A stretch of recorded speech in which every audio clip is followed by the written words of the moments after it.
tuning in. We should be live. Hello, hello. Welcome along to the coverage, folks. Hope you guys are having a lovely weekend. We are here at round number 20 of the 2024 number 20 of 24 in the 2025 Formula One season here in Mexico City. 29 minutes till Q1 gets underway. And we have got quite the eventful weekend up ahead. We have got the qualifying simulation pace, as you can see up there. Red Bull looks to be the quickest, as we did see at the end of FP2, where Max was top of the times. In FP3, however, the story was a little bit different, with Lando Norris right at the top. We'll see how it plays out for this weekend, but the reason I've got the Free Practice 2 data up on the screen right now is because Free Practice 2 is slightly more representative of what qualifying is going to be like, mainly because of the difference in track temperature. During FP2, it was very, very toasty, and during during FP2, it was very, very low temperature. During FP3, it was very high temperature, and again, during qualifying, we're going to have lower temperatures again. So this is sort of the more accurate, the more representative information that we have got up on the screen. And yeah, hello. I was a little bit late by 1 minute. I forgot to go to the toilet before I pressed start on the stream, so that is why I was late. But yeah.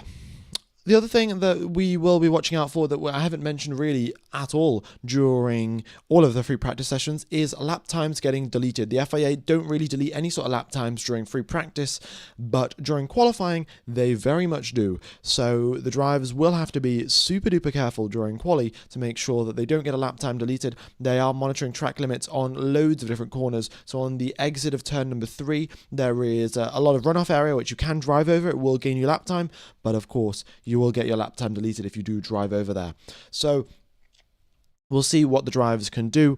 And the big talking point is, will Max Verstappen be able to get pole position? Will Lando Norris still pole away from him? And will Piastri be able to get close to Norris? The gap during FP3 was enormous between Lando Norris and Oscar Piastri. I think it was 9/10 of a second, and then it dripped down to 4.5 tenths, and then it went right back up again to 7 tenths by the end of FP3. And as you can see on the FP2 times, let me get rid of this. You can see that Piastri was around about 6 tenths back from Norris as well yesterday. So Piastri not been ideal in terms of his performances so far this weekend, and we'll have to just wait and see if he can improve and get closer to his teammates. He's going to have to if he wants to win the championship. Of course, let's bring up the Drivers' Championship up on the screen here.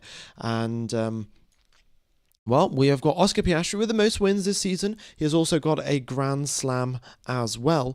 And he's got 7 wins, 14 podiums, and 346 points to his name. Lando Norris, 14 points behind him, has got 2 less wins, but 1 more podium. And he is hot on his heels, and he's looking a lot quicker this weekend here in Mexico. And Max Verstappen, of course, he has gone from 104 points behind Oscar Piastri to now only 40 points behind Oscar Piastri in the span, I think, of 5 or 6 races.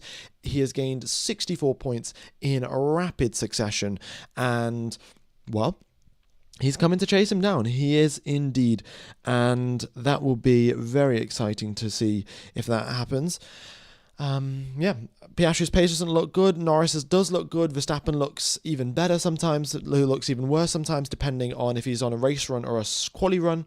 So I guess we shall see. Okay. Hope you're well. Say Piastri doesn't win the World Drivers' Championship because of McLaren's rules and leaves. Do you think there'll be a major reshuffle in the seats for each team? Well, Piastri, he could leave, but where's he going to go? That's the problem. Who is going to be taking him, and who's going to be happy to swap out their driver on a very, very short notice? I don't think there is going to be any sort of team doing that, especially going into 2026. All of the current drivers have been working very hard on developing the 2026 car into making it a car that they would like to drive.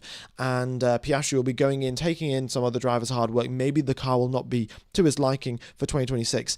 And also the team would ideally like some stability as well. F1 Gamer, do you know about Max's race pace? Yes, Max's race pace yesterday wasn't all that amazing, but it's got slightly better today, but still, by the looks of it, his tyres wear out a lot quicker this weekend compared to any of the other drivers. So he has the pace, but he might have to use a harder compound of tyres. So rather than doing a soft to medium strategy or a medium to soft strategy, he's going to have to do mediums to hards, which is, yeah, going to be a tough one to say the least, if he's going up against the McLarens. Okay. Hamilton was also pretty good in free practice, so we'll see if the Ferrari is looking good. They were second and fifth during free practice too, and they'll be looking to do very, very similar sort of thing in Q3 by the end of the hour. So,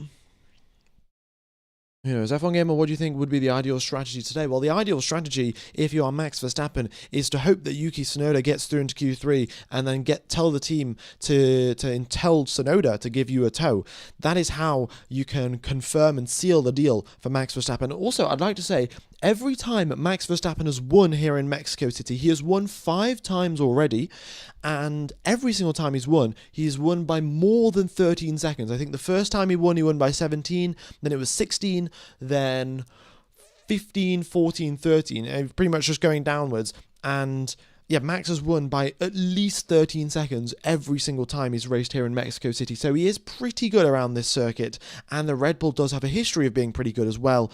May that be down to the Honda engine that has a slightly better, or at least the rumours are that they're slightly better at high altitude because of their turbocharger, but we don't really know. And if we do look at the top speeds, you can see Tsunoda's there, down in the, he's sort of in the middle of the speed traps, 348 kilometers per hour. He's not really surprising anyone. And Max is there in 346. So I don't think the Honda engine is playing that big of a role, but regardless, the Red Bulls are looking good. Okay.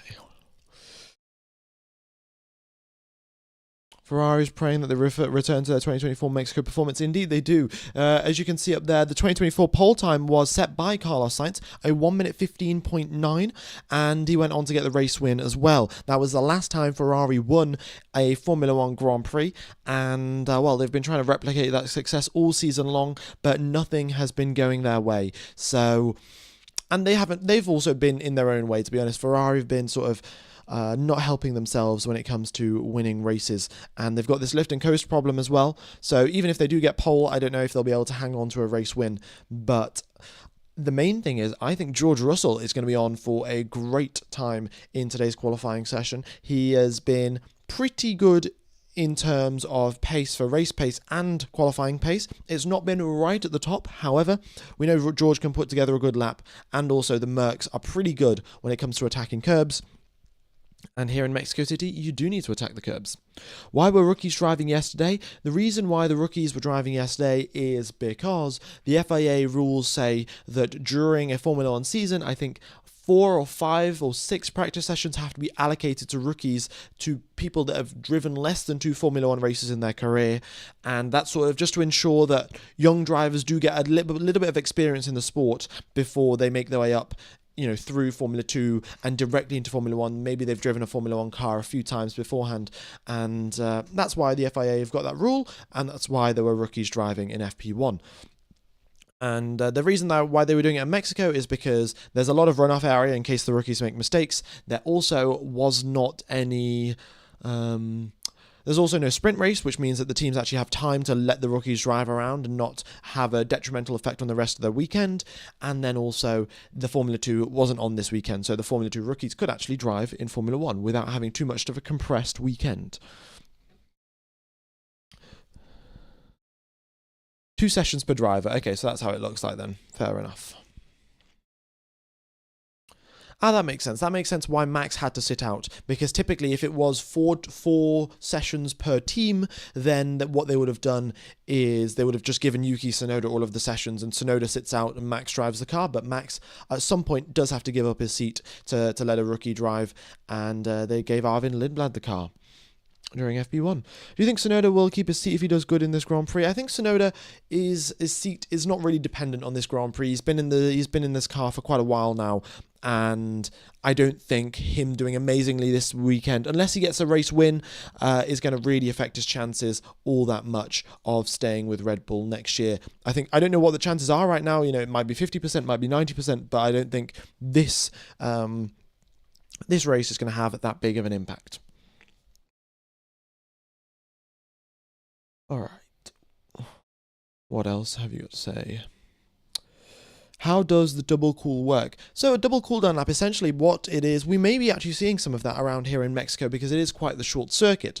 But essentially, rather than doing just a normal one cooldown lap, what you do is you do two cooldown laps. It's sort of rather that simple, and the reason for doing that is going around here, it's a 4.4 kilometer long circuit or something along those lines, and because of that, it's very often your tires don't cool down enough, and also you don't recharge your battery enough. So you need to do both of those things, and then for that to happen, sometimes the teams do have to go on double cooldown laps before they start their next flying lap.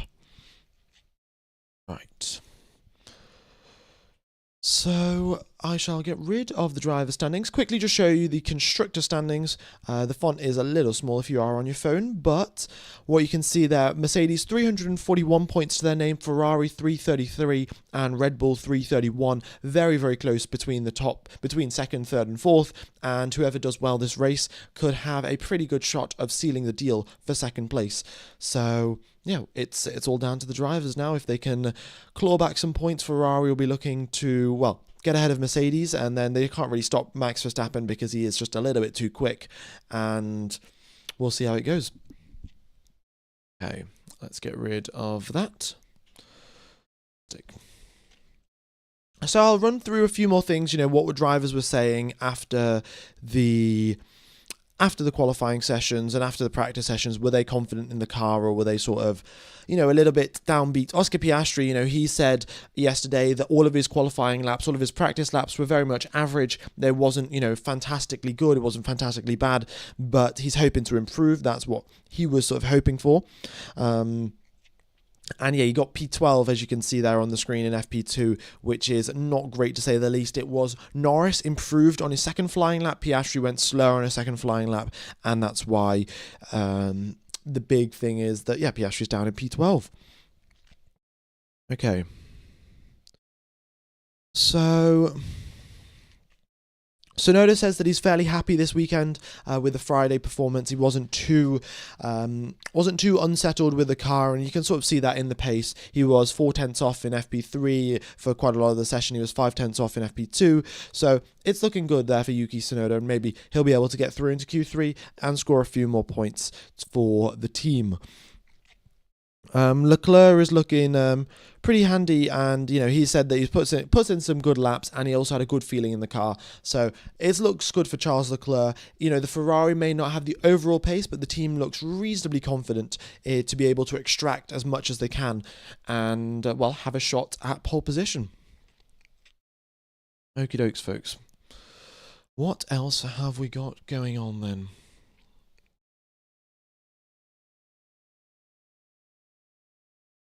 Do you reckon that Hadjar will get his promotion and Arvid gets the Lindblad seat? Arvid gets the Racing Bull seat? I'm not really sure in terms of what will happen at the Red Bull team, because I really do hope that they learn their lesson of not just shoving a bunch of rookie drivers into like the main team before they're ready. And if they've learned that lesson, then they're not going to do that again. And I think Lindblad also needs a little bit more time. Watching his Formula 2 season, he's missed quite a few, made quite a few major mistakes in terms of racing, and his racecraft abilities locking up a few times, having big crashes, not ideal. And I think maybe an extra season in Formula 2 can't do too much harm for him, and that'll get him a bit more experience. And I think Isaac Hadjar as well should probably have at least one more season before he gets promoted up to the full Red Bull team.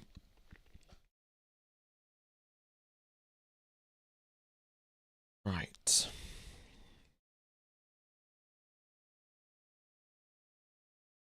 Are these the starting positions, or are they not updated? Folks, this is the FP2 data. Qualifying, as you can see, is starting in 15 minutes time. So we will get the official starting grid very, very soon. The second seat at Red Bull is always a career gamble. Indeed it is. It's been a career gamble since 2019, and it hasn't really changed much since. Okay. F1 Gamer shaped hole in the Mexico track. Yeah, it's actually quite a nice circuit. It allows me to have this, well, this space here to plot my webcam. Otherwise, it would be down there with the team radios or with the speed traps, which is not ideal. But I'll try and figure out a nice place to put the webcam for most streams. Or maybe I'll get like a bit of a green screen so you sort of just get a cutout of me rather than the whole background as well. But hello, Drop Dead Hero. Nice to see you here. Hello, Remy as well. Do you think Verstappen is ready to be promoted to the main VCARB team, or will he stay at the junior RBR? Well, I think that it's safe to say now that the VCARB team is slower than the Red Bull team. Earlier on in the season, there were some questions, there were some doubts. I remember during a QUALI stream, I was asking, well, what would happen if we put Max Verstappen in the VCARB car? Because, yeah, they were looking pretty good in probably round number 8, round number 9 of the season.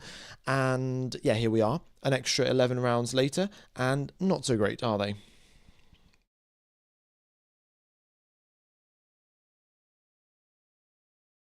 Do you think it's been a mistake that McLaren stopped their upgrades after Spa so they could focus on the next season? Well, it may be a mistake in hindsight, but if you could look to next year and let's say McLaren are the fastest team on the grid next year by a huge margin, then stopping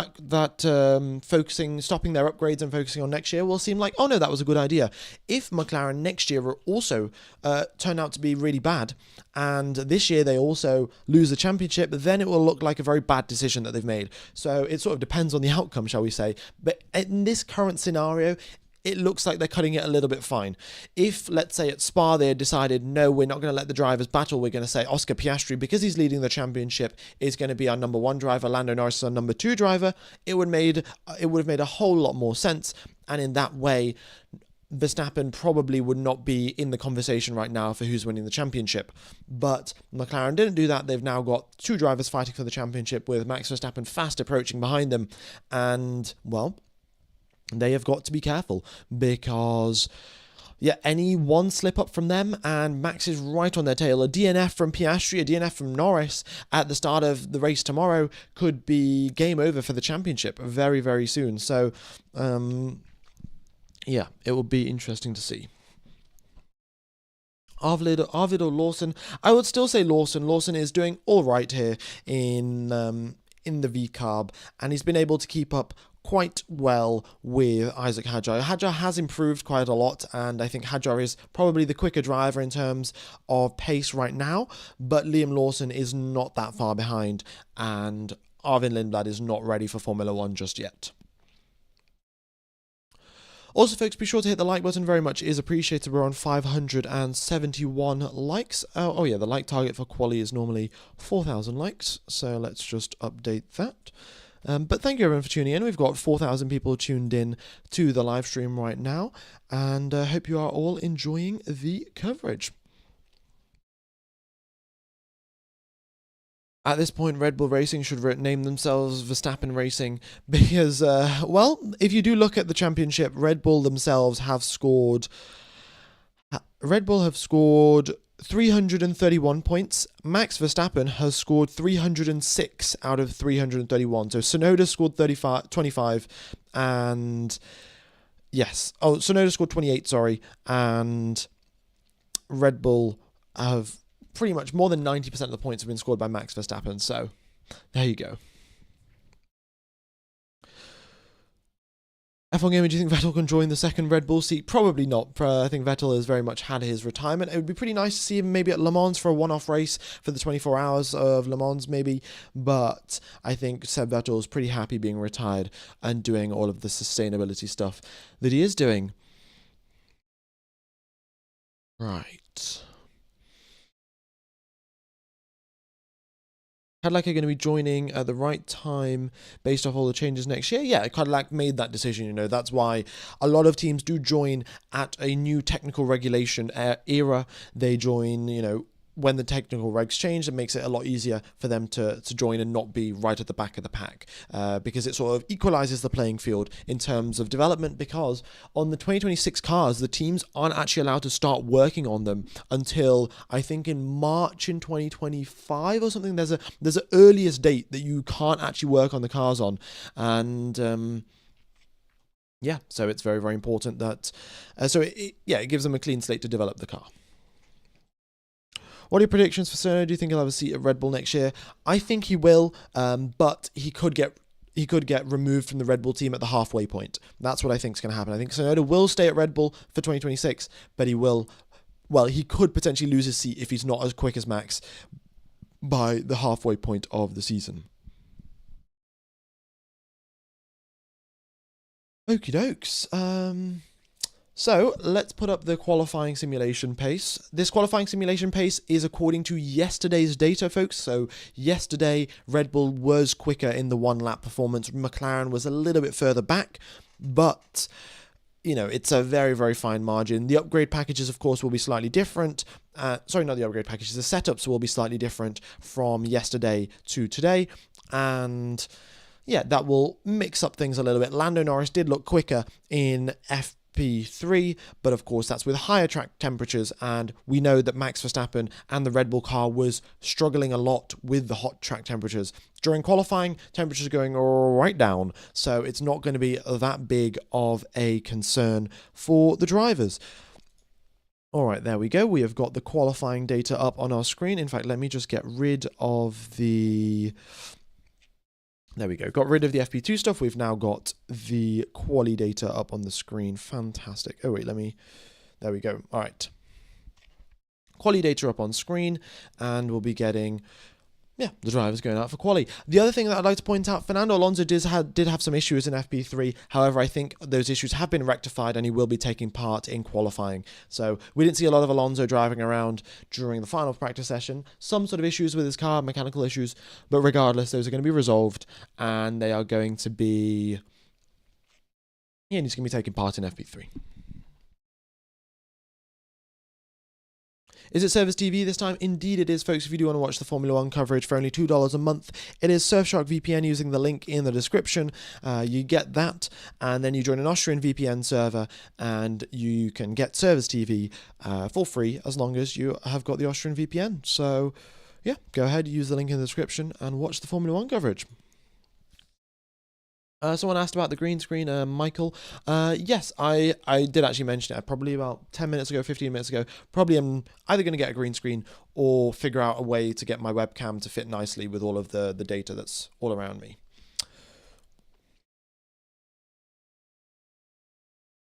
All right. Alpine is a full second off, seems massive, until you realise the slowest car in 2019 was over 2 seconds off. Yes, in terms of the grand scheme of things in Formula 1, this is a super duper close grid. Like, you go back into the 1990s, 1980s, there were drivers that wouldn't qualify for the races, there were drivers that were 5 seconds off, 4 seconds off, and the cars would be nowhere to be seen as well, and... in this modern age of Formula 1, it is quite incredible to think about how you've got, hundreds, thousands of engineers working on all of these cars. You've got thousands of parts across all of these cars, thousands of different sensors, gigabytes and gigabytes of data, and all of this analysis gets done, and they're still only within 1 second of each other across the course of a 4, 5, 6 kilometer long race lap. So it is... quite the astonishing feat of engineering, to be frankly honest with you guys. Yeah. F1 Gamer, can I use any VPN? Yeah, any VPN works. It's just that, of course, if you haven't got a VPN and you do want one, then Surfshark VPN is the company that sponsors me. All right, so let's get... let's move this. Also, which memes do you think are going to be very applicable for today's race? Is it going to be the classic Ferrari cycle? Are we going to be getting Max Verstappen just running away from the McLarens? Are we going to have Charles Leclerc with his absolute depression? Is Max going to be doing that? Piastri, honestly, Piastri is probably pulling this race right now. His performances this weekend haven't been incredible, to say the least, and he's been quite the way off his teammate. I don't think this is going to happen, since both unless they both get eliminated in Q1, which would be quite the surprise, but I don't think that's happening. And maybe we could get some red flags. Maybe we could get some red flags as well. We do have quite the difficult section of corners going through turns number 7 to 11. So I'll take you through a flying lap while we wait here. So let's get this ready. All right. So here we are then. Going through the stadium section to start the flying lap. The main thing here, actually, the drivers will start their flying lap with the tyres under temperature. So going in towards turn number 1, because the middle sector is actually the sector where you need the tyres the most, the drivers can actually compromise the first sector and have slightly worse tyre temperature, slightly worse conditions through sector 1. So at this point, their tyres probably 80 degrees or so, not hot enough. They slam on the brakes, go right, then left, and then right again. And now their tyres are reasonably up to temperature. You get a little bit of wheel spin on the rear. As long as you upshift early enough, you shouldn't have that issue. And then as you head towards the much more technical part of sector number 2, this is now your tyres are up to temperature properly, and then you've got the most optimal grip going through all of these corners. Again, for turns number 6 here, you just want to get a very good exit because you're flat, going from 3rd gear all the way up, maybe even into 7th, just before you flick the car to the left there, and then it's super smooth on this. You've got to drive over the curbs quite a lot. You've got to be super duper aggressive, and this corner here exactly, just here on the right hand side, I was within track limits here, but if I got on the power ever so slightly earlier, I drift out to the right side, exceed track limits, lap time deleted, game over. So super duper careful on the exit of turn number 11 for the drivers not to get their lap time deleted. Then very hard on the brakes for turn 12. At this point, your tyres are cooked. They are way too hot. You've got to shift the brake balance to the back, and you've got to turn up the engine braking, try to make it through the stadium section without getting a snap of oversteer, because that really compromises your lap time. And then hug the inside line as you go through the final corner, and that is a lap of Mexico, folks. And as you can see, we've got 3 minutes now till we get underway, till quali. All right.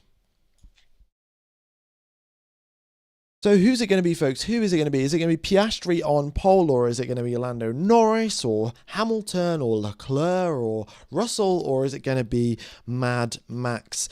It could be any one of them, really. Ferraris were looking good earlier yesterday. We had the McLarens looking good today. George Russell was also looking pretty solid. And then Max Verstappen, you can never count the guy out. Whatever the situation, whatever the scenario, Max will be there.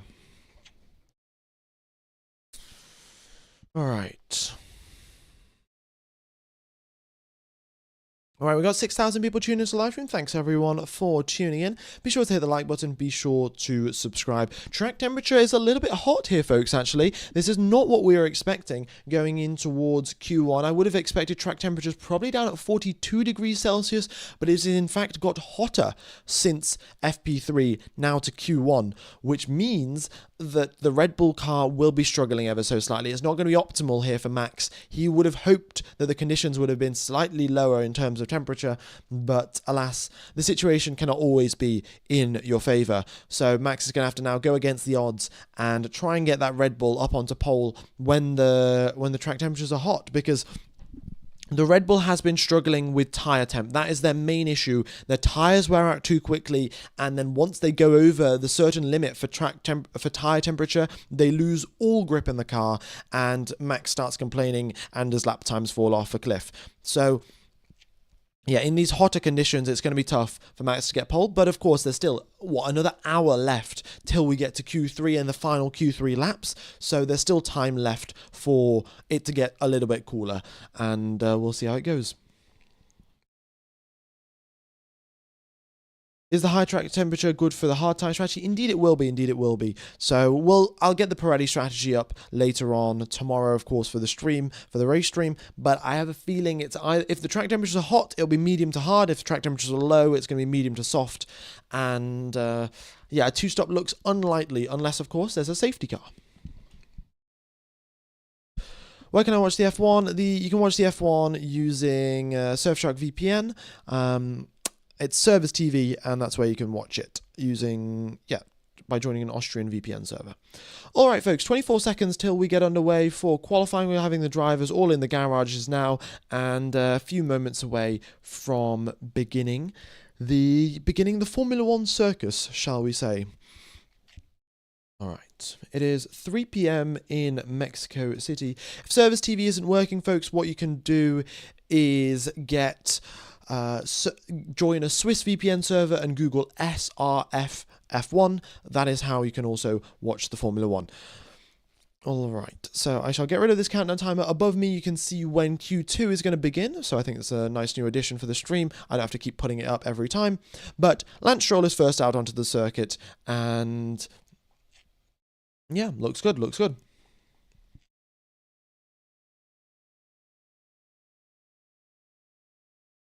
Okie dokes, 2018. I'll just have a look at the lap record. Someone's told me that it's the 2018 lap by Daniel Ricciardo, but I will double check if it is, if Danny Rick's actually got the lap record around here.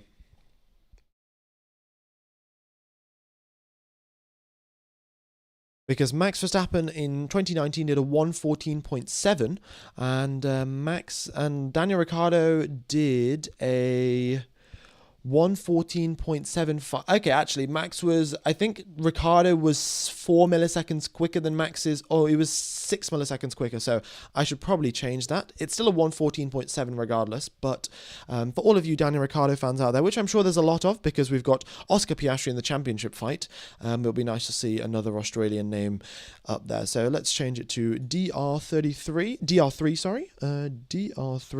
from 2018. Who has got the lap record. Brilliant. Thanks for the information, folks. Bottas has got the lap record during the race. He hasn't actually got it during qualifying in terms of the fastest lap ever recorded around the circuit. During a race, Bottas it was the fastest lap, but not during a qualifying session. Okay. So we have got Stroll and Alonso starting their flying laps. Good to see from those drivers. They are out on 2-lap-old soft tyres. They scrub these softs, and we'll see if they work. Let's see if that works out for the Aston Martin team. It's 347 kilometers per hour for Fernando Alonso as he goes through the speed trap. So that is the benchmark that we're looking at. Of course, the engine modes have now been turned up because we've arrived at qualifying. So let's see if that works out for the drivers. And well, we'll see what the top speeds are looking like. I think Williams will be quickest through the speed traps. They tend to be the slipperiest in a straight line. But, of course, when the driver gets a toe, that's going to be affecting things a whole lot more. Lance Stroll making his way through the middle sector now, looking nice and tidy from the Canadian driver, and hugs the inside line as he goes through turns number 11. Towards 12 he goes and avoids the curb on the exit quite nicely, and he's just got the stadium section remaining.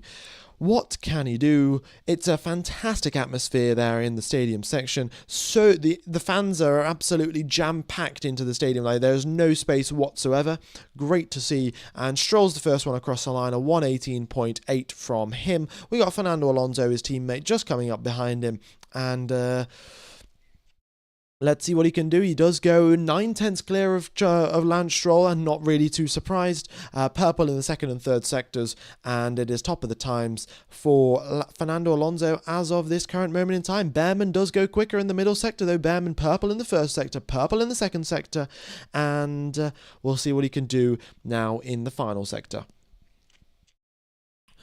Colapinto across the line is in second place. Then we've got Ocon coming across the line. He's second place for him, pushes Colapinto down. And then we get Behrman topping the times out of everyone. And it's the 1:17.7 from Ollie Behrman. Next up, we have got Bortoleto, a 1:18.9 from him. That is back of the pack. Lando Norris starts his flying lap. Nico Hulkenberg now coming across the line. Oh, Bortoleto, lap time deleted, ladies and gentlemen. That is the first lap time deleted, and it's at turn number 12. So he drifted too wide over the exit curb.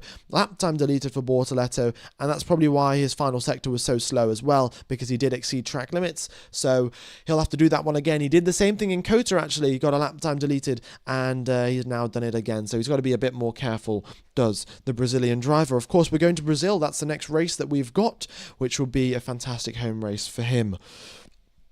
All right, Hulkenberg was up there in second place. Lando Norris, a 27.2 in the first sector, 342 kilometers per hour through the speed trap. Alex Albon goes 8 kilometers per hour quicker than him, 350 Ks for Alexander Albon through the speed trap as he heads his way through turns number 1, 2, and 3. Lando Norris' cars looks like it's planted apart from when it hits the curb. When it hits the curb, it looks ever so slightly unsettled, but that isn't stopping him through the middle sector. It's a 29.7. He goes 2/10 clear of Ollie Behrman through the middle sector. Now, the final sector remains. Will his tyres have enough tyre life left in them? Will Piastri be able to get close? Piastri, oh my goodness me, 4/10 off in the first sector, 3/10 off in the second sector.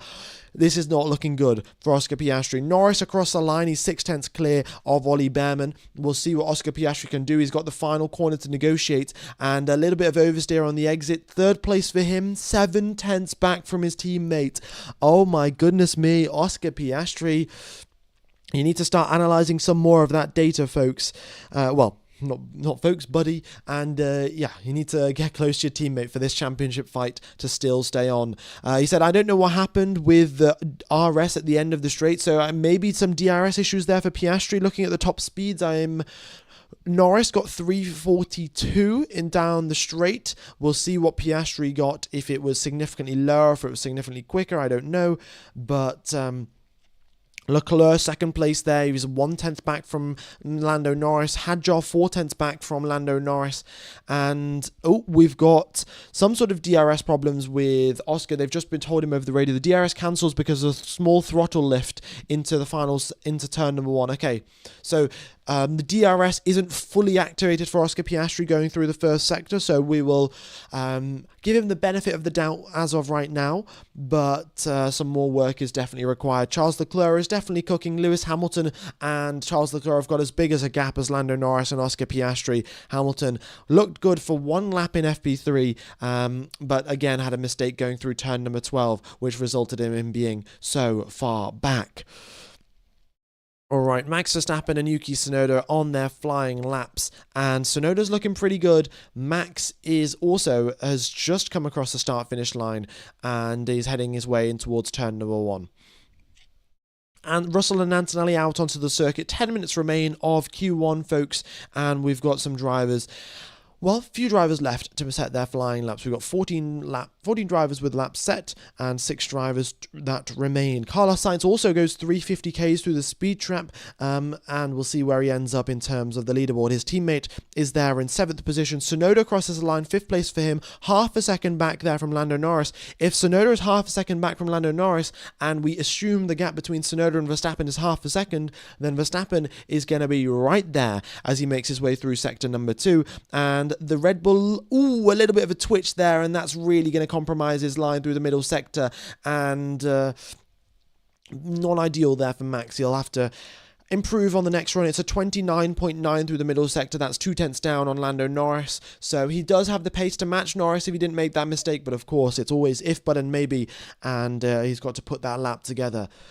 George Russell, 350 Ks through the speed trap. He goes quicker than his team. Oh, actually, both Mercedes, 350 kilometers per hour. Very nicely done from the Mercs. Verstappen is up there in 3rd place. If he hadn't made that mistake in the middle sector, he would have been up there in 1st. Carlos Sainz across the line, 4th place for him. This circuit is absolutely fantastic for him. He got pole position here last year, won the race here last year, and now he's gone quicker than his teammate by 0.4 of a second as well. Antonelli across the line into 6th position. George Russell now coming through the final sector. He's just got 16 left and can negotiate. Hugs the inside line as he comes out of 17. And what can he do? 2nd position for Mr. Saturday. Half a tenth back. Ladies and gentlemen, boys and girls, the battle is on for pole position. We've got the top 6 drivers from 6 different teams, and the gap between the top 6 is 0.3 of a second. Brilliant. Russell purple in the final sector. He knows a thing or two about keeping those tyres switched on through the lap. But yes, Max did have quite a big bit of oversteer as he went through turn number 9. Lost about a tenth of a second through there. Behrman, though. Behrman has gone purple in the middle sector. Incredible from Ollie Behrman. And now, can he hold it together in the final sector? His teammate Esteban Ocon goes a tenth slower in the middle sector. So Behrman has got an edge over his teammate. Stroll improves up into 13th. Piastri is in 12th. This is not good. His teammate is up in first position. Actually, his teammate's in second because Oliver Behrman is up in first place. Wow. Ocon is up there into 7th, and that is 3 tenths back from his teammate, but Oscar Piastri has got to improve. Fernando Alonso 351 Ks through the speed traps. Looks like he got a tow in that Aston Martin. 8th position for him as he comes across the start-finish line. Antonelli, Gasly, Norris, a few more drivers coming across the line now. Antonelli is coming into the pit, Gasly is coming across the line, 12th position for the Frenchman, and, well, is that going to be enough to make it through out of Q1? I don't know. Lando Norris, however, does improve, purple in the middle sector, and he's 2 tenths clear of Oliver Behrman. He dips into the 1 minute 16s, and we are still 1 full second off last year's pole time. Yuki Tsunoda's there in 13th position. Still more improvements left to go. Oscar Piastri finds some more lap time that he desperately needed to find, and he's done a good job there. He's a quarter of a second back from his teammates. Still some more improvements left. Hamilton across the line. 5th place for him. That's a nice job. But Charles Leclerc's also on a flying lap, and I have a feeling that's going to go a whole lot quicker than Hamilton's previous one. Here comes Charles Leclerc. It's 2nd place for him. He is 2 tenths quicker than his teammate, and the game is on. Max Verstappen is nowhere to be seen, ladies and gentlemen. Absolutely nowhere to be seen. With track temperature up at 48 degrees Celsius, the Red Bull cannot deliver the performance that Max Verstappen requires to get pole position. And maybe they need to get the car in the correct window. Maybe they need to change their sort of warm-up procedure. But things are going horribly wrong down at the Red Bull garage, and they have got 45 minutes to fix them. Okay. In terms of the drivers in the elimination zone, we have got Yuki Tsunoda's in the elimination zone, Franco Colapinto, Nico Hülkenberg, Alexander Albon, and Lance Stroll. So, some serious improvement to do from those guys. But look at the gap from first position down into 20th. It's only 1 second. How close is the competition here in Mexico? It is great to see. Okay. Let's see, what else have we got going on? 17,000 people tuned into the live stream. Thank you everyone for tuning in. Hope you guys are enjoying the coverage. Be sure to hit that like button down there, well, down there below the stream, and be sure to subscribe as well. Hopefully we can make our way to 207,000 subscribers. Okay, Alexander Albon on a flying lap in the Williams, 349 kilometers per hour through the speed trap for him on this flying lap. And the first sector time looking good, a 27.356. And that is only half a tenth off his teammate. And that is only 1 tenth off Lando Norris. So pretty competitive there from Albon in the first sector. Alright, in the middle sector, what can he do? The car looks reasonably good, but is it quick? That is what we're all looking for. It's a 30.0 in the first sector. That's 4 tenths off Lando Norris, and that is 2 tenths off, or 1 tenth off his teammate. Final sector remains for Albon, and he's threading that car through the stadium section with the perfect racing line all the way to the wall as he gets onto the power, and it's only 13th position there for Alexander Albon. 4 minutes and 50 seconds remain for him, and, well, it's going to be tight. He's a quarter of a second up from the elimination time as of right now, but that elimination time is going to drop. We've got track evolution still to play. We've got drivers to go all the way up to 100% attack mode as well. So Alex Albon is still at risk of being eliminated. So is Kimi Antonelli, and so is Yuki Tsunoda. They've all got to get a move on. with qualifying to right now. Verstappen is also on an out lap, so is Tsunoda. They're going out a little bit early here. I think Verstappen is now trying a different warm-up procedure. He's out on a used set of tyres, so this clearly means that he's not worried about making it through into Q2. The thing that he's worried about is the warm-up procedure. He's got to try something different to see if he can get these tyres switched on, but it's quick thinking from the Red Bull team, and it's a good decision that they've made, so we'll see if it works out and if it pays off in the end. Isaac Hadjar, purple in the middle sector, up into first position, a tenth and a half ahead of Lando Norris. Incredible lap, but that is also a sign of things to come. Huge track evolution is about to happen, folks. The drivers are very much at risk of being eliminated, with the gap being so close between first and last. All of the drivers, even the drivers in 8th and 7th position, they're all at risk, and they've got to get out to the circuit ASAP. Where Lawson improves up into 3rd, the gap between himself and his teammate 0.2 of a second, but the Kiwi driver is not doing too bad of a job so far. Max Verstappen, as he makes his way through the first sector, is looking particularly racy at 27.2. That is 3rd fastest in the first sector for Max Verstappen, but the question is, can he hold it together in the middle sector? That's where he loses so much grip. That's where he doesn't have the tyre performance that he needs from those soft Pirelli tyres. So here he goes through 7, 8 and 9 over the curb. The car dances, still more twitching, still more stabbing at the steering wheel. It's not ideal, but it is better. An improvement in the right direction. Maybe on the next flying lap, Verstappen will still be able to improve the warm-up procedure, get the car into the correct window. He's a tenth and a half down on Hadjar as he enters the stadium section, and it's a solid lap so far from the Flying Dutchman. Yuki Tsunoda is also having a pretty decent lap, and in fact, Tsunoda goes quicker than Max in the middle sector. Folks, hold up, what has just happened? Tsunoda 29.7 in the middle sector, Max Verstappen at 29.9. So whatever Tsunoda is doing in the middle sector, Max Verstappen has got to learn from him, because, well, Tsunoda's also on a fresh set of tyres, so take that into account, but regardless, Tsunoda is doing something correct there to have that extra pace in the middle sector. He comes across the line, 9th position for him, still very much at risk. You can see here, nearly everyone is out onto the track, because everyone is potentially at risk with the rate of track evolution that we are seeing here in Mexico City. Temperatures are also going down, gone from 48 now to 47, and well, we'll see if they carry on reducing. 19,000 people tune into the live stream. Thanks everyone for tuning in. Hit that like button. Hopefully you can make our way towards 4,000 likes. All right, this is Q1. We've got the final laps of Q1 approaching. Currently the elimination stands as Kimi Antonelli, Pierre Gasly, Franco Colapinto, Nico Hülkenberg, and Lance Stroll. Antonelli's on a flying lap through the middle sector. He's currently 16th position, got some ground to make up. His teammate is half his position up in 8th place.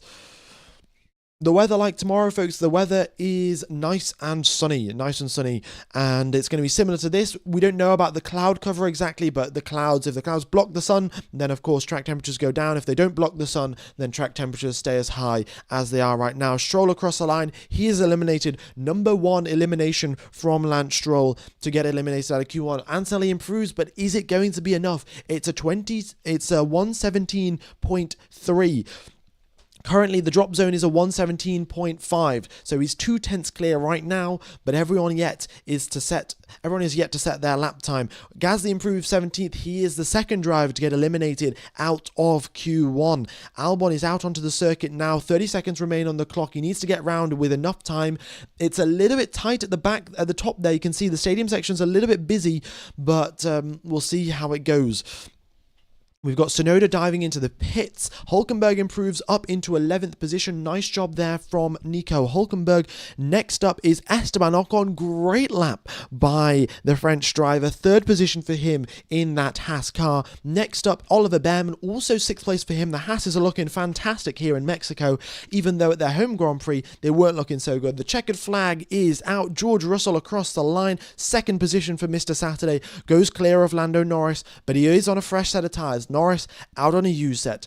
Hamilton currently in 13th position, at risk of being eliminated. Not anymore. 2nd place there for the 7-time champ, and he's 3 tenths off the back of Isaac Hadjar, 3 milliseconds off the back of Isaac Hadjar. Super duper close at the top, and I've got to say, a very nice lap there from Hadjar. Hooked up every single bit of the lap exactly where he needed to, and comfortably out of Q1. Fernando Alonso across the line, 12th place to him. That pushes Bortoleto into the drop zone. Alex Albon is still on his flying lap. He enters the stadium section. Will he be able to make it out of Q1? His fellow teammate is in 11th position. Franco Colapinto, lap time deleted. It doesn't matter anyway. He's down in dead last. Here comes Alex Albon out of the final corner. Hugs the inside line. Can he get it across the line and improve enough? No, he cannot. Alexander Albon is out of Q1. Not great. But his teammate has made it through.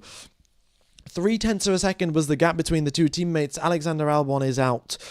16th position for Gabriel Bortoleto out of Q1, Albon out of Q1 in 17th, Gasly out of Q1 in 18th, Stroll out in 19th, and Colapinto out in 20th. We've got Hadjar up in first, and honestly, I've got to say, just an incredible lap overall, and oh wow, quite the corner cut there from Franco Colapinto, to be honest. A very big, this car was almost flying, so yeah, fair enough to get that lap time deleted at turn number 3. Kimi barely made it. Indeed, he did. It was, about a 1/10 of a second gap between himself and Bortoleto, just scraping it through, did Kimi Antonelli. Tsunoda also wasn't that far ahead, so very, very tight for Antonelli and Tsunoda. And, well, is Tsunoda going to make it through into Q3, folks? This is my question for you. Max has not got the pace right now. He is 0.3 back. However, if he does get a tow down this super long main straight, he will gain 2 or maybe 0.3 of a second. The question is Tsunoda going to be there to give him a tow? I don't know. Half a second gap between 1st and 14th. Indeed it is. That's what I'm saying. It's so close. Of course, you do have to take into account Norris did his final run on a used set of tyres. If he'd done that on a fresh set and actually come across the line, I'm sure the lap times would be, the gap would be a little bit bigger. But regardless, the point stands. It's super close on the championship. Okay. Super close on the grid, sorry. Where's my water bottle gone? Oh, here.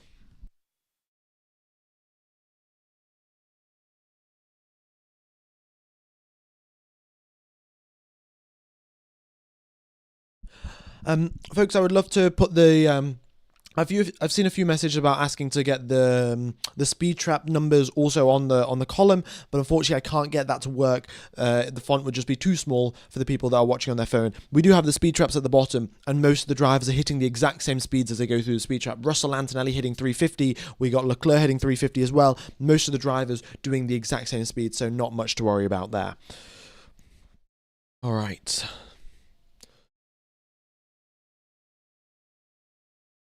So here we go then, folks. Here we go. We've got 20,000 people tuning in. You can see here Q2 begins in 1 minute and 15 seconds. So not long till Q2 is underway. And Q3 will be getting underway 15 minutes. No, not 15 minutes. In, wait, how much time? 20 minutes time after Q2 starts. So in 20 minutes and 58 seconds, that's when Q3 will start. So don't worry about it too much. We'll be here. What's wrong with the Red Bull this weekend? You can see there just much more to the bottom left of me. Track temperature, that's what's wrong with the Red Bull. Their tyre management skills, well, not tyre management skills, their ability to keep their tyres under temperature is pretty much non-existent. That's their problem, so we'll see what happens there. Okay. So, any more predictions, folks? Have you got any ideas on who you think is going to be getting pole position? Is it going to be Isaac Hadjar? Is it going to be Lewis Hamilton? Is Lando Norris going to get pole away from everyone? Who knows? 10 seconds remain till Q2 begins. I don't know why the data hasn't refreshed. Normally it refreshes as we get ready for Q2, but for whatever reason, it's we're getting a little bit of a delay by the looks of it. Oh, there we go. Oh, I guess it's starting a little bit later. Normally it starts at 23 minutes past, but not today. I will look into why, but normally they send a message saying the start of Q2 has been delayed, but they haven't done any of that, so apologies, folks. It looks like we've got an extra 2-minute delay on our hands compared to normal. All right. Where is the countdown timer? There we go. Q2 starts in 1 minute and 20 seconds. Hot take, Charles is getting pole? Maybe. You know, Ferrari got pole here last year, so why not again? Why not again? I feel like the speed traps are kind of useless, pole on having it or not. I think the speed traps are pretty useless. Not pretty useless, pretty useful around here in Mexico to see what the drivers are doing in terms of top speed. You can see Lawson and Isaac Hadjar, they are the lowest in the speed traps. They have not got any sort of top speed, but yet their pace during qualifying is out of nowhere, really, really good. So is that something to look out for? They might be really good in qualify up in maybe 5th and 6th position, but then if they're 6 kilometers per hour, 7 kilometers per hour through slower down the straights, and then you add on the 20 kilometers per hour DRS effect, that adds up to 27 kilometers per hour difference between the top speeds, and yeah, well, they're just going to get overtaken like they're a sitting duck down the straight. So there's a lot of things to be careful about here.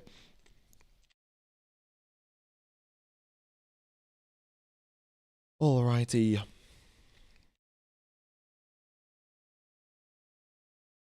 So that is also the other thing I'd like to say is a big thank you to all of the channel members. Very much is appreciated, all of you guys helping out the channel. It's €1, $1 a month to...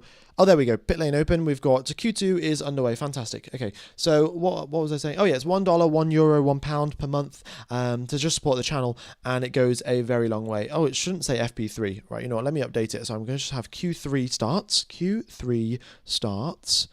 And let's update that as well. And we should have drivers coming out onto the track, but they're all sat in the pit lane because Formula 1 engineers are Formula 1 engineers and they love to do this. I'm not exactly sure why. All right, there we go. And the countdown timer. So Q3 starts in 22 minutes and however many seconds. There we go. Let's just make this a little bit smaller. Fantastic. Thanks for the donation, P24 Rye. Bro's face cam got me. I'm not going to read out the rest of that, but thanks for the donation, buddy. All right, 1 minute into Q2, we have now finally got drivers out onto the circuit, which is good to see. And Hadjar and Lawson make their way out onto the track.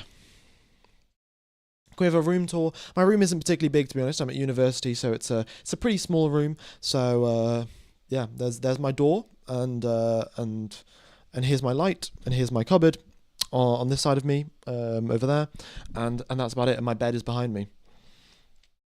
All right, we've got Hadjar and Lawson out onto the circuit, and everyone else sat in the pits right now.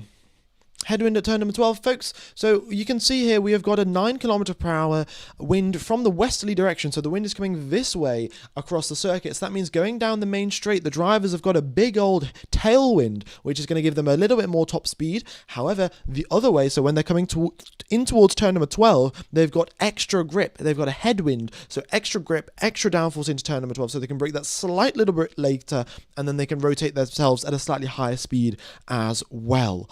So that is, yeah, that's the situation, folks.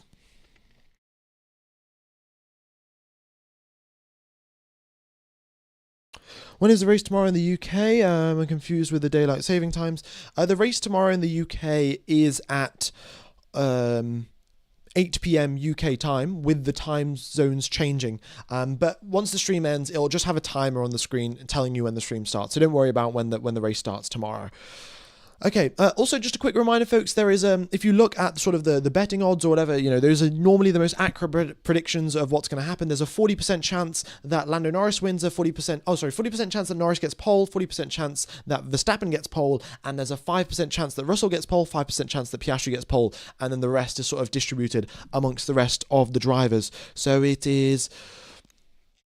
yeah, super close between Norris and Verstappen, and Piastri is not really much in the running. However, given his good improvement in pace from the first run of Q1 to the second run of Q1, I suspect that Piastri might also be in the fight if he can carry on at this rate of improvement. Okay. yeah, we've got all of the drivers out on track apart from George Russell. And here we go then, 15 drivers out on a 4.4 kilometer long circuit, 17 corners to drive. And in fact, let's go on board with a flying lap with Max Verstappen. I think if I can time this correctly, Verstappen just starts his flying lap now. And let's get the refresh. And we're going down the main straight in towards turn number 1. Let's get this apex synced up. Okay, in towards the braking zone of turn number 1. Very nicely done. Okay, so you make your way through turns number 2 and 3 all over the curbs. That is the motto of Mexico.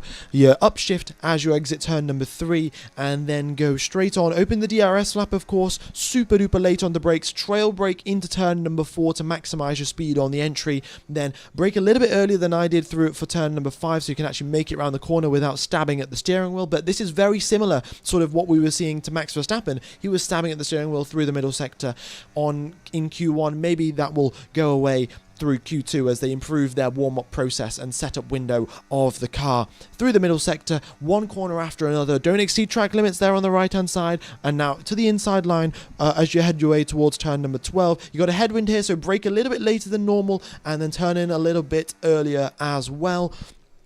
Make sure to adjust your brake balance actually as you go into the stadium section so you don't overshoot that corner. And then, as always, onto the power as early as possible, hug the inside line. And this is going to be a reasonably good lap here from Max. He does go top of the times, 2 tenths clear of Nico Hülkenberg. Fantastic. Okay. Charles Leclerc is coming through the pack as well. Hamilton is a quarter of a second back from Max. Leclerc across the line goes quicker than Max by 1.5 tenths. Good to see from Charles. The Ferrari meme is always applicable. Here we go. Where is it? Ferrari cycle. Oh, let me adjust that so it's over here. But yeah, so as of there right now, we'll see how the Ferrari team does. Tsunoda improves up into 4th position. Nice job there. But Lando Norris, purple in the first sector by 1.5 tenths. He's 1.5 tenths quicker. Sorry, one tenth quicker than Max through the first sector. Now going through the middle sector, he is... Well, here he comes in towards turn number 12. His middle sector is also purple. Incredible through the middle sector. He's quicker than Leclerc in the middle sector. And Sainz is now purple in the final sector. We'll see if Norris can do something similar. But Sainz, second place for him. And that is where he's gaining so much time on Alexander Albon. Albon, of course, eliminated now, but Sainz's final sector is just simply lovely. But Norris is even better. He goes into first position by 4 full tenths. 4 full tenths. Wow. We'll see what Piastri can do behind him, but it's not looking all that amazing for the Australian driver. He's a second back. Oh my God. Okay, Piastri was on used tyres. Hold on a second there. You can just see, if you look all the way across to the left, Piastri's got a slash through his tyres. They are 4 laps old. Norris's were 2 laps old, but that does not explain a 1 full second difference. Okay, and... yeah, Max is also 6 tenths back from Lando Norris. Norris is looking like he's on another level right now. And, yeah, let's go Lando, if you are a McLaren fan. Also, oh yeah, if you want to watch the Formula 1 today, what you can do is join the Swiss VPN server and then search SRF F1. So S for Sainz, R for race, F for Ferrari, and then Formula 1.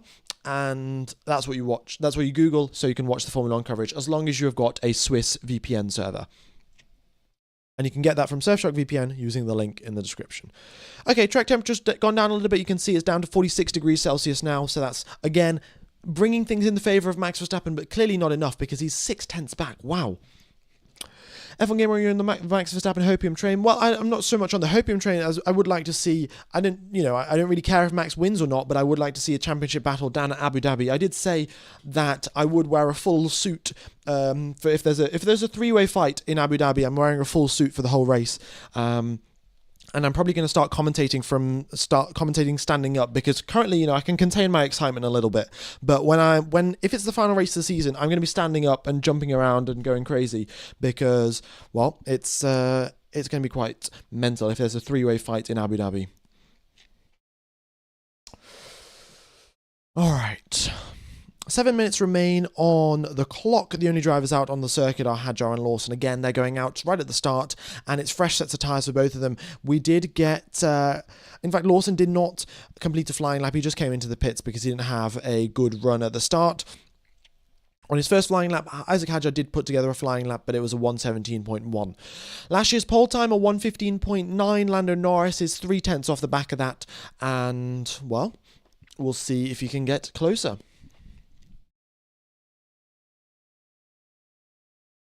Okay, thanks James for joining a channel membership. That's very much appreciated. I think I can also gift out some channel memberships. Let's see if that works, or maybe it's going to be in November that I can gift some out. No, it's probably. I think it's November actually. Right now it's still October, no? Yeah, 25th of October. Do you think Piastri will bottle the World Drivers' Championship? Well, if things continue this way, then it looks like it, doesn't it? But I have faith that Piastri will be able to improve. He has shown time and time again that when he does need to improve, he will put his head down and he'll lock in, and he will find the lap time difference, and he'll find the performance difference and close the gap up to his teammate. The question is, why hasn't he done it so far? That is it the pressure? Is it he doesn't know where to find the lap time? Does he not have confidence in the car? Is his chassis damaged? I did mention this probably about, maybe it was last race in COTA, but if you do crash a car quite severely here in Formula 1, you can generate sort of micro cracks that can only be detected by ultrasonic sensors in Formula 1 cars, and you can actually lose a whole lot of lap time because of that. Kimi Raikkonen, back in, I think, 2003 maybe, or 2005, was driving the McLaren around Monaco and told the team that, oh yes, I can feel the chassis flexing, I can feel the lack of grip on this side of the car, there's approximately a crack in this area, and he basically pointed to an area on the car and said, I think there's a crack here. The engineers stripped all of the carbon back, all of the paint back to try and find something. They found absolutely nothing, and then they were like, oh no, Kimi, I don't know what you're talking about.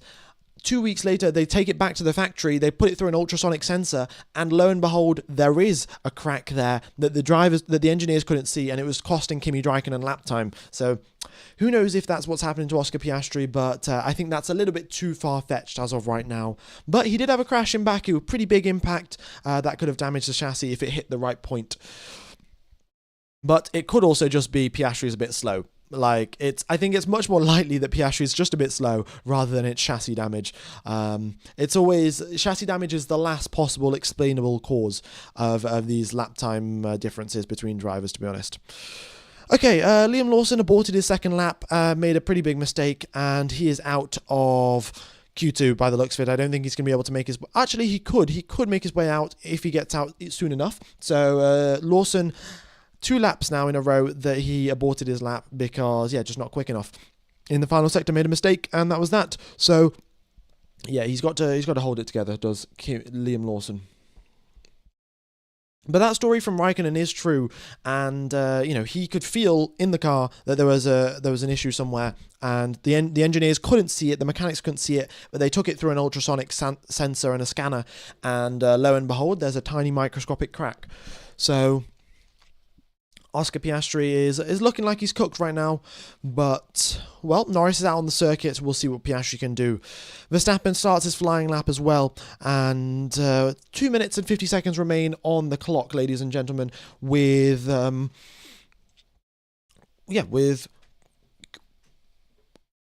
Ocon, Fernando Alonso, Antonelli, and Lawson currently in the drop zone.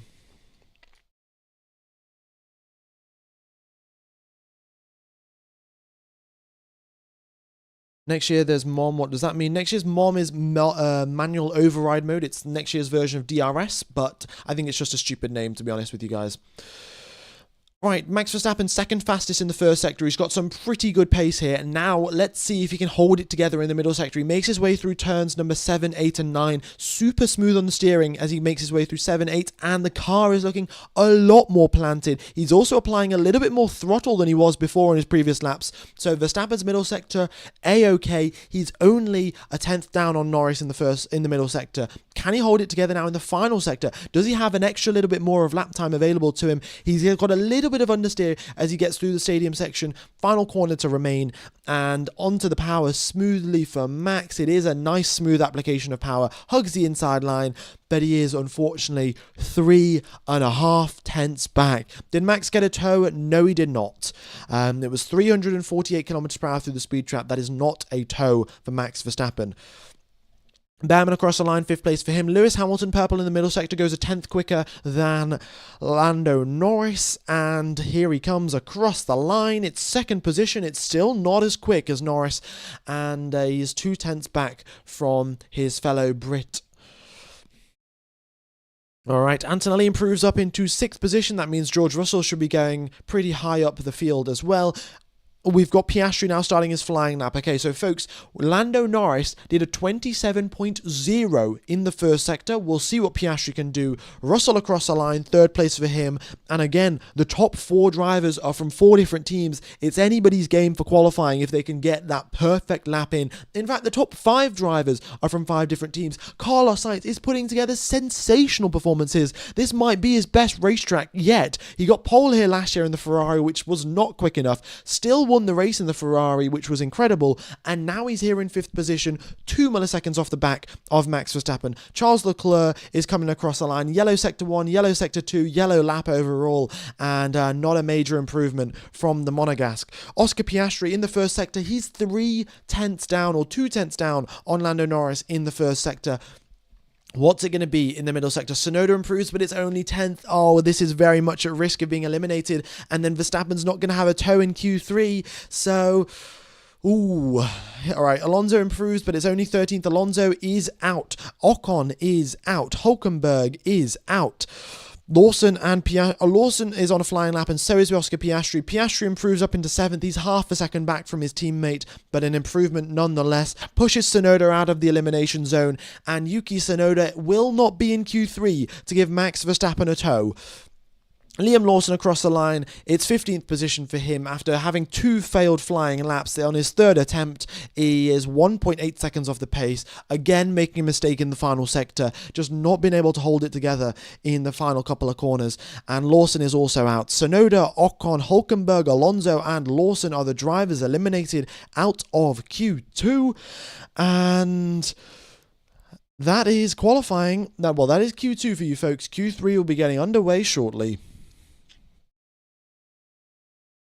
Hamilton's looking fantastic, actually. I do one thing I want to point out. Hamilton did his flying lap, fresh set of soft tyres. Charles Leclerc did his flying lap on a used set of soft tyres. So the fact that Leclerc didn't improve isn't that big of a surprise, given that he was out on used tyres.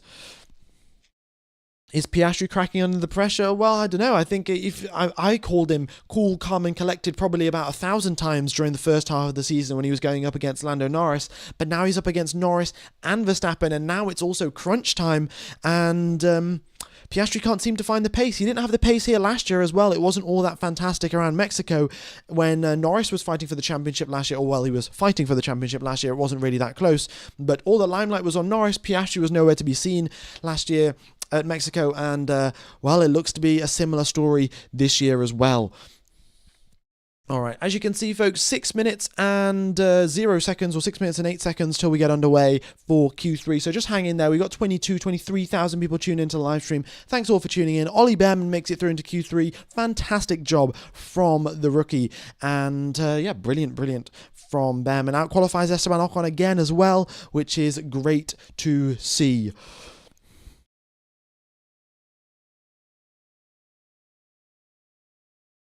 Alright, Mal, $2 donation, Hamilton hater, you got your way to do it. I don't know about Hamilton hater, but, you know, I do have to point out that he did do it on a fresh set of tyres and Leclerc didn't. It's only fair, so, yeah.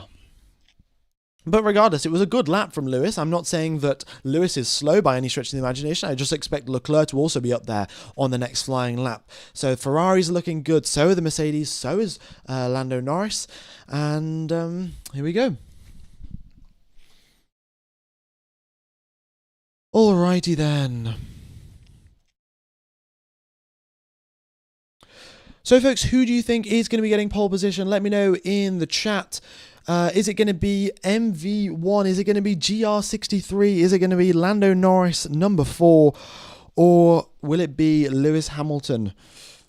Can Max get pole without a toe? Well, the whole of Q1 sort of indicates that he can't. The whole of the Q1 sort of shows that he hasn't got the pace in all three of the sectors.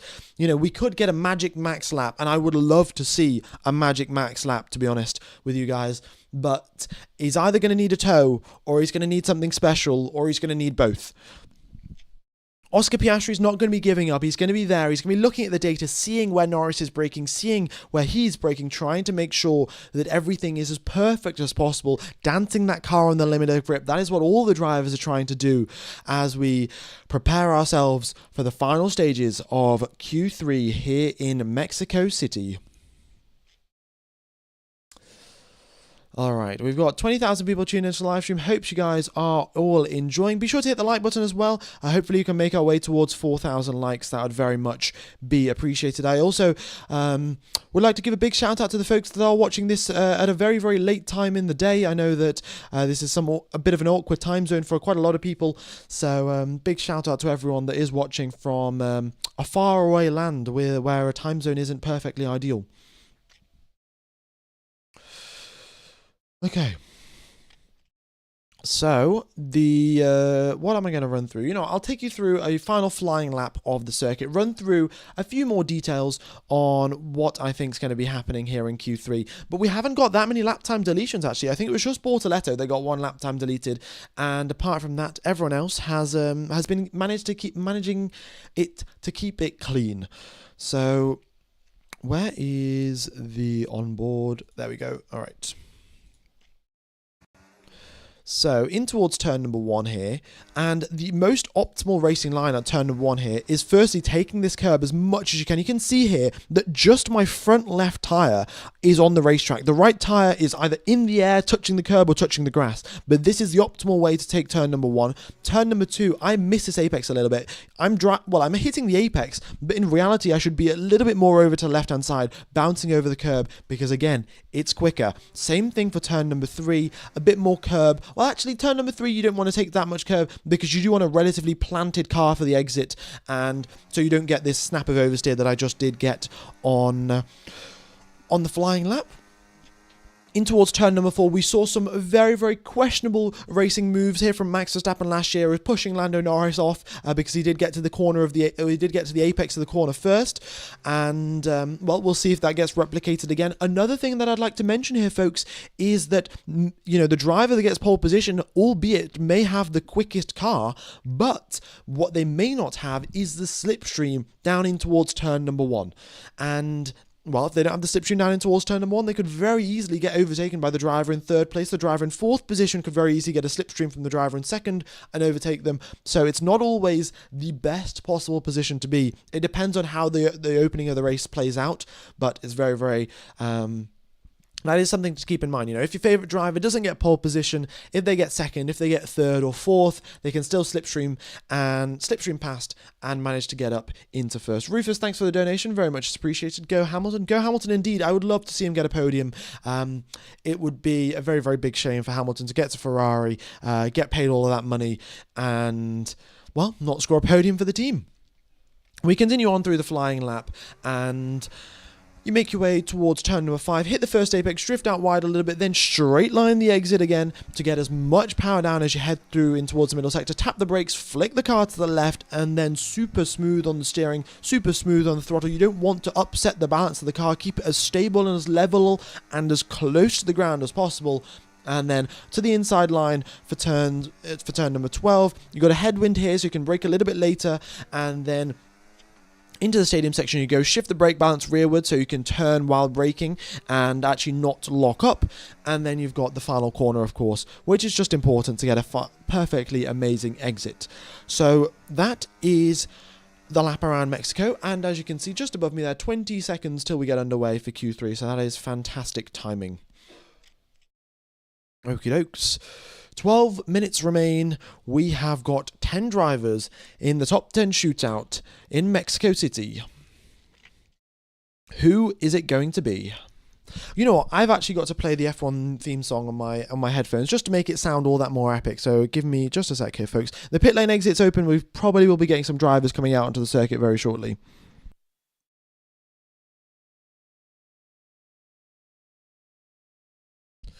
Yeah, I mean, this quality session is going to be pretty good.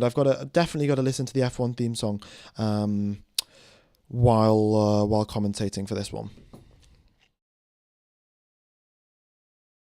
Unfortunately, I can't play it for you guys. The stream would get copyrighted, and that would be the end of the stream. So I do apologize, but if you guys have also got some headphones, then go ahead and have a listen, because this is going to be mega. Or maybe I should play the Hans Zimmer theme song, or maybe I should play Do Do Do Do Max Verstappen. Who knows? But Hans Zimmer definitely did cook when he did his theme song for the Formula 1 movie. Pit lane exit is open, everyone's still sat in the garage. We're 1 minute into Q3, and the Formula 1 teams love to do this. Around here in Mexico, we've got a very short lap of around a 1 minute 15, 1 minute 16. That means that the slow lap is also around a 1 minute 30, so the drivers and the teams can afford to just take a very short, can wait around for a minute or so before they actually go out for their final flying laps. So let me get rid of that. There we go. Okay. So let's have a look which tyres have the drivers got on. We have got fresh sets for Norris, fresh set for Piastri, fresh for Verstappen, and a used set for Oliver Behrman to start out Q3. Okay, Carlos Sainz also coming out onto the circuit. The Mercedes drivers look to be going towards the end. Is Max going to give Oliver Behrman a tow? Is something going to happen here? Is Max going to try and give a fellow driver a tow and hope for a tow in return at the end of Q3? Because he desperately does need one if he needs to get this pole position off the McLarens. But maybe Max doesn't want the pole position. Maybe he's going to start in third position or second position and slipstream Lando Norris in towards turn number 1, or slipstream Oscar Piastri. Only time will tell. Or maybe George Russell's going to steal the show. Mr. Saturday himself, putting together a good lap around Mexico would be quite the sight to behold. Sainz went for the mystery tyre. I think Sainz is out on a set of softs. Not too much concern there for Carlos Sainz. That'll get updated shortly. Kimi Antonelli is out. Is he out on a used set of tyres? He is. Kimi Antonelli is out on a used set, and so is George Russell. Oh, sorry, Russell's out on a fresh set. Kimi Antonelli, however, is out on a used set of tyres. All right, here comes Max Verstappen then. In towards turn number 1 he goes. What can he do? That Red Bull, that Honda engine is screaming away 347 kilometers per hour through the speed traps as he slams onto the brakes in towards turn number 1. Through turn 1, 2, and 3, all over the curbs he goes, and a nice exit in towards the second DRS zone of the lap. A nice little tow he gets off George Russell as well. Unequal rivals. You wouldn't really be expecting those two to be giving each other a tow, but Max does take a little bit of a tow off George Russell to help out his first sector time. He is still a 10th down on Lando Norris's first sector. All right. Looking good there for Max so far. Through the middle sector he goes. He's braking a lot less than he was on the previous lap, carrying a lot more speed as well. Ooh, a little stab at the steering wheel, but it doesn't look like he lost too much time. He corrected that almost instantly, and he is a 29.4. He goes quicker than Hamilton. He goes quicker than Norris. We might be getting a magic Max Verstappen lap here in the first run of Q3. He misses the apex ever so slightly going through the stadium section. He's got the final corner left to negotiate. Can he do it? The pole time here last year was a 1 minute 15.9. Max Verstappen half a second back. Okay.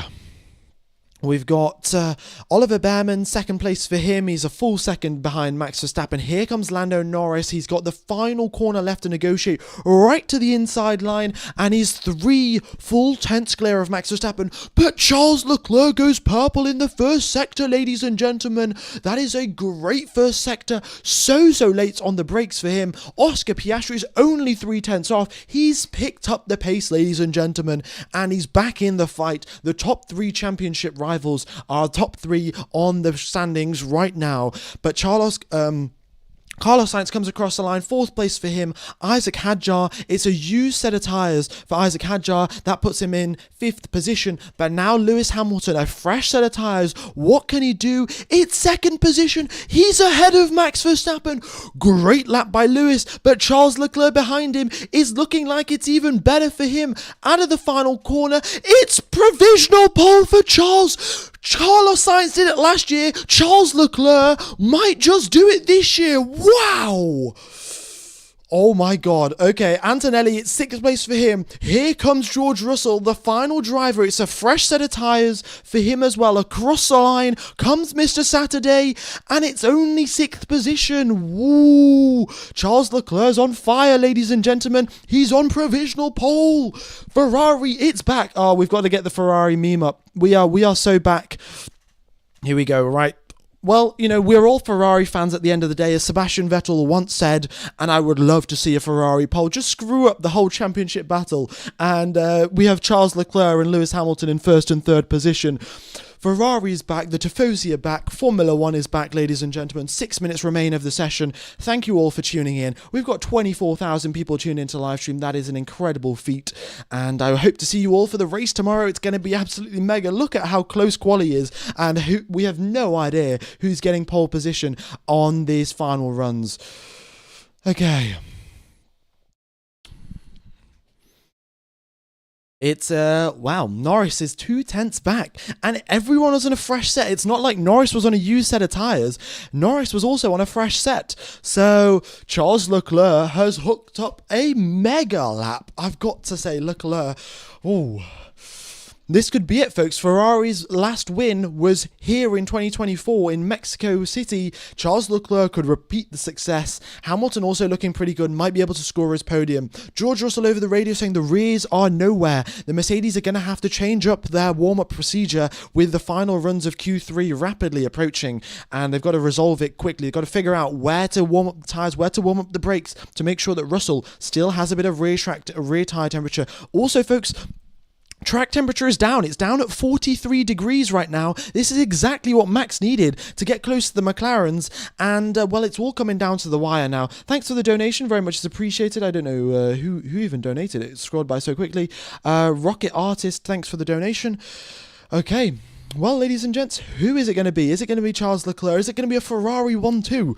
Or will Max Verstappen or Lando Norris or Oscar Piastri come and spoil the fun?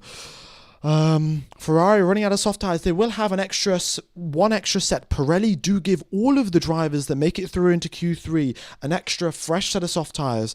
And you know what, folks? I think it's time to play Skyfall, because Charles Leclerc is well, I think he's going to be putting together one of those laps. I'm on the Ferrari hype train, folks. How can you not be? The Ferrari have had a pretty bad season so far, and I would love to see them get a race win. Hopefully no lift and coast tomorrow. Oh, well, they have got some new cooling ducts, and that's hopefully going to help them out. Just to quickly show you what the Ferrari cooling ducts looks like there. They're the ones at the top right there. Big chunks taken out the engine cover to help with the cooling and hopefully help out their overheating situation, which is what the lift and coast was. So, who knows?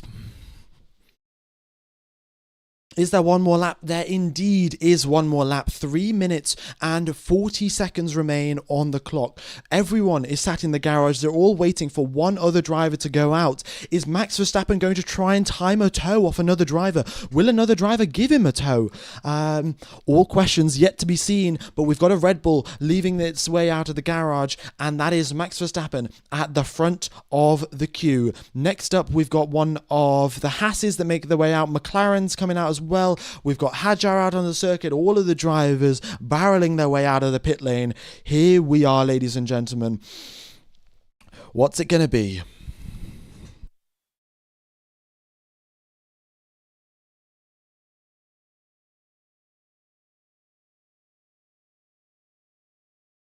Ferrari is back indeed.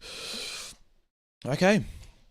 So keep this in mind, folks. The drivers that are going out at the start, they will have slightly worse track conditions compared to the drivers at the end. Track temperature is still falling. Track evolution is still going to push the lap times even further down. So Piastri is going to have worse track conditions compared to his teammate, but he has less risk of bringing out the yellow flags and, well, less risk of getting caught out by the yellow flags. You know, if Behrman crashes ahead of him, then of course Piastri is screwed, but so is everyone behind him. But let's say if Carlos Sainz crashes, then Lando Norris's lap's ruined, Piastri's isn't. That is always the trade-off that you have to make. Charles Leclerc going out towards the end, he wants the best possible conditions. He doesn't care about the yellow flags. George Russell and Antonelli looking to do the same. 2 minutes remain on the clock. Oliver Behrman approaches the stadium section to start his final flying lap. Okay. we've got full push, no risk versus hammer time versus Max Verstappen. Here we go then. All of the drivers are out onto the circuit. Does George Russell give Oliver Bearman a tow? I mean, it's not going to cost him much. And as they go in towards turn 1, Bearman does get a little bit of a benefit, I think, from George Russell. Oscar Piastri, all eyes on him. He's been under pressure for a lot of the season now. Firstly from Lando Norris, now from Max Verstappen as well.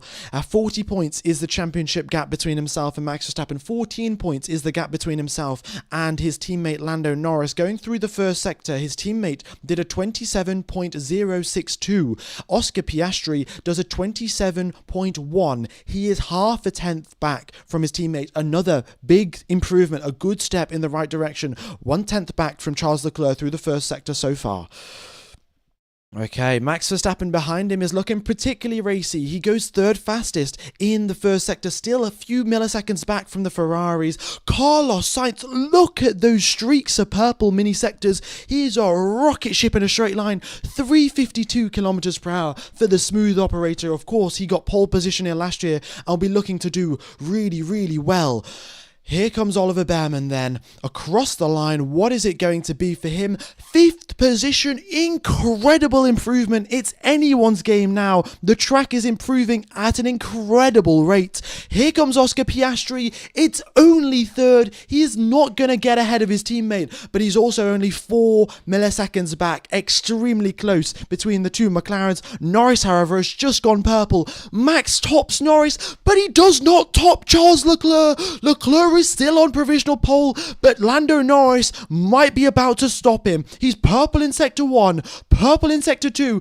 Is the final sector going to be good enough for him? Sainz gets ahead of Oscar Piastri by 2 milliseconds. 2 milliseconds ahead of Sainz is Norris. Hadjar across the line at 6th position. Here comes Lando Norris. What's it going to be for him? Is it pole position? It's provisional pole by 4 full tenths. Oh my God, Lando Norris.